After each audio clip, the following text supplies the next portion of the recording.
workflow. Yes. Asante.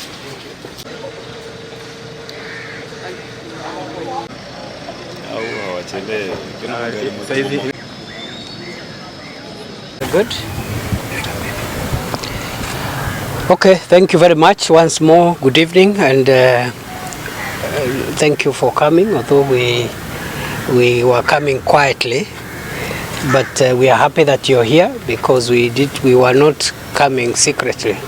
We were only coming quietly. Tumefika hapa na tuko na leadership yetu ya this region. We have the regional commissioner for Coast region. We have the county commissioner for, tuko na security team ya hapa, na tuko na other officers ambao tumetoka nao Nairobi. Tumekuja hapa kutembelea chief wetu wa hapa. We have come to pay a courtesy call on our chief Jilani Mongo, ambaye ni chief wa Mtwapa, na hatukuwa tumemwambia. Tumesema kwa sababu ni ofisa wetu, ni vizuri tukuje tuone vile anafanyanga kazi, kwa sababu tukikaa kule Nairobi hatuwezi tukajua maofisa wetu vile ile hali ambao wanafanya kazi, mandhari na hata vifaa ambavyo wako navyo vya kazi.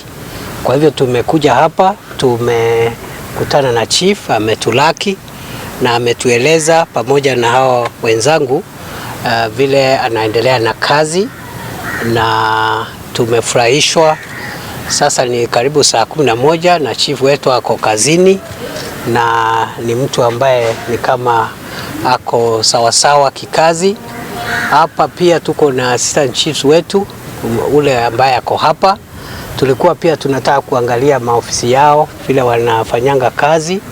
Tumeona ya kwamba kuna sababu kubwa ya kusaidia maofisa wetu wa ngao ili wawe na maofisi ambayo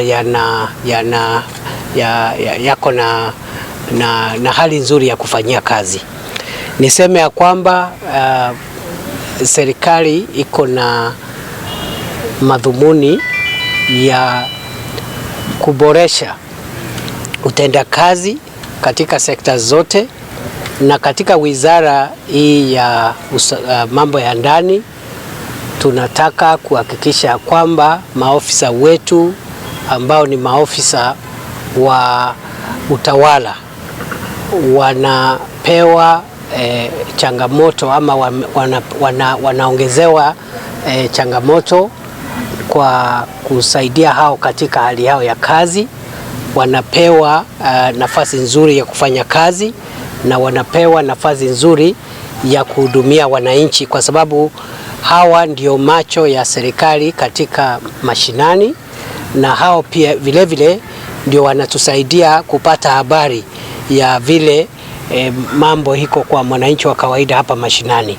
Kwa hivyo tumeona ya kwamba kuna kazi ambayo lazima tuwasaidie kama wizara ili waendelee kufanya kazi yao vyema. So I want to take this opportunity first and foremost to thank our chief for Mtwapa. We have paid a courtesy call on him. We had not told him that we are coming, and we are happy we have found him in office. We have found him working. He has taken all of us through what he's been doing and what he does on a daily basis.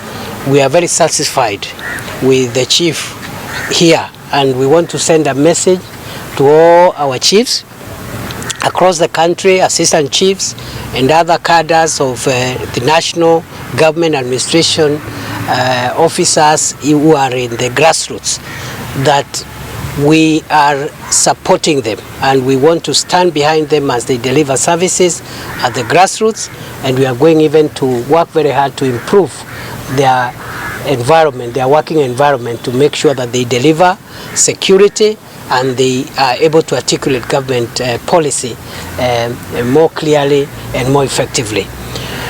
We have learned from our chief here, and I think that is the challenge across the country, that there is need to enhance some of the things that are required to make the Ngao officers, especially at this level, a little more effective. And one of the things we want to ensure is that every chief and every assistant chief has a good office. We will collaborate with the members of parliament and other leaders to ensure that either through CDF or through other government funds that are available, we are able to build good offices for our chiefs and assistant chiefs so that they can serve the people. We will ensure that every chief's office and assistant chief's office is even secured so that it is secure enough. Wananchi can come there, get services, and feel that they're in a safe place. We are expecting to announce certain policy measures in terms of how we want our chiefs to serve the public. And starting 1st of December, we want to ensure that chiefs, every chief has a service charter which is prominently displayed for those who come to seek services in the office to see. The service charter should not be located inside the chief's office. It must be outside the office, and we will work with them to ensure that we provide a standardized service charter which can withstand weather and which can be displayed in an open place for wananchi to see. In the long term, we would like to translate those service charters into Kiswahili, which is the national language, because majority of the people who come to seek services at this level especially will not be in a position to understand English, because especially the older citizens who come to seek services at this level.